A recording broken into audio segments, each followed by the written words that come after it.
dood iyo shaki la'aan gerigu waa xayawaanka ugu dheer xayawaanada ku sugan beriga. lugihiisa iyo qoortiisa aadka u dheer ayaana geliyeen kaalintan.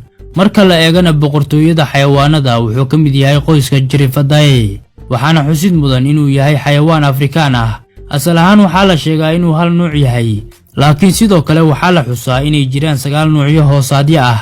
cilmi ahaan magaca loo yaqaano waa Giraffa camelopardalis, waxaana camelopardalis loola jeedaa xayawaankii geelka iyo shabeelka isku ahaa, maadaama joogga uu ka shabaho geela. marka la eego midabka jirkiisuna waa mid tuutaysan oo shabaha midabka xayawaanka shabeelka. dalal badan oo Afrika dhaca ayuu ku badan yahay, waxaana haatan laga helaa laga soo bilaabo dalka Chad ilaa laga gaaro koonfurta Afrika iyo Niger oo galbeed ah ilaa laga soo gaaro Soomaaliya.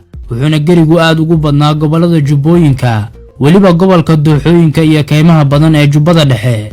wuxuuna badanaa jecel yahay dhulka leh geedaha dhaadheer si uu u helo cunto. wuxuuna cunaa caleemaha, miraha iyo ubaxyada geedaha dhaadheer.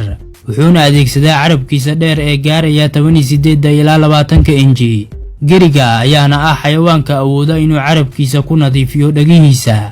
carabkiisa ayaana ah mid madow, inkastoo la arko kuwa carabkoodu buluug ama gaduud yahay. geriga waxaa lagu yaqaanaa isla socodka sida guutada ah, waxayna gaaraan 50 geri marka ay isla socdaan. laakiin marka ay hal meel u wada jihaystaan, qaar ka mid ah kuwa lab ee qaangaarka ah waxay sameeyaan dagaal u caado ah ayagoo qoorta isku duuduuba. dagaalkan ayaana ah tartan loo galayo midda dhadig, waxaana midda dhadig lahaada midkii dagaalka ku guuleystaa. inkastoo la sheego sababo kale oo dagaalkan ku saabsan, balse waxaa xaqiiq ah in gerigu awoodo inuu ka takhaluso libaax qaangaar ah, maadaama darbada lugihiisa ay aad u xooggan tahay. gerigu wuxuu uur lahaadaa uu caloosha ku sidaa cunugiisa 14 ilaa 15 bilood. cunuga marka uu dhashana dhirirkiisu wuxuu gaaraa 2 mitir. marka ay dhalayso waa mid aan fadhiisan oo taagnaata 20 daqiiqo. marka ay cunuga dhasho oo uu dhulka ku dhacana saacad kadib ayuu istaagaa, asigoona 24 saac kadib raaca hooyadiisa istaaga ku dhashay. cunuga yar ee dhashayna toddobaadka ugu horeeya maalin walba waxaa ku kordhaya 3 sentimitir oo dhirir ah, waxaana suurtagal ah in dhirirkiisu 2 jibaarmo sanadkiisa ugu horeeya.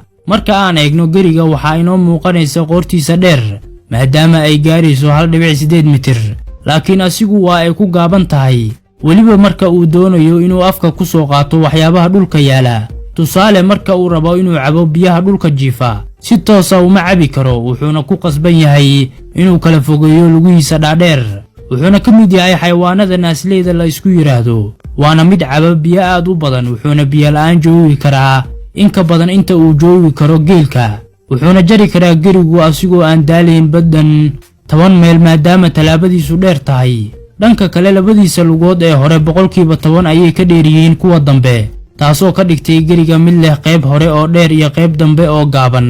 midda dhadig ee kortay dhirirkeedu waa 4.3 mitir, culayskeeduna waa 680 kilogaram, halka midka lab ee koray uu dhirirkiisu gaarayo 5.5 mitir, halka culayskiisuna yahay 1360 kilogaram. geriga ugu dheer ee galay buugga Guinness World Records ayaa ah mid loo bixiyey George, kaasoo laga helay Kenya, wuxuuna dhirirkiisu gaaray 5.7 mitir.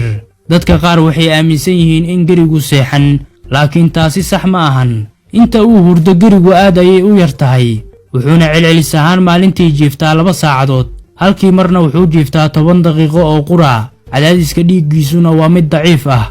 marka laga yimaado xayawaanada sida libaaxa, bani aadamka ayaa ah kuwa ugu badan ee ugaarsada, wuxuuna gerigu ka dabar go'ay dalal badan oo Afrika dhaca. kuwa yaryar 50% waxaa ugaarsadaan oo ku waliimaystaan xayawaanada waaweyn ee duurjoogta ah ee hilibka cuna.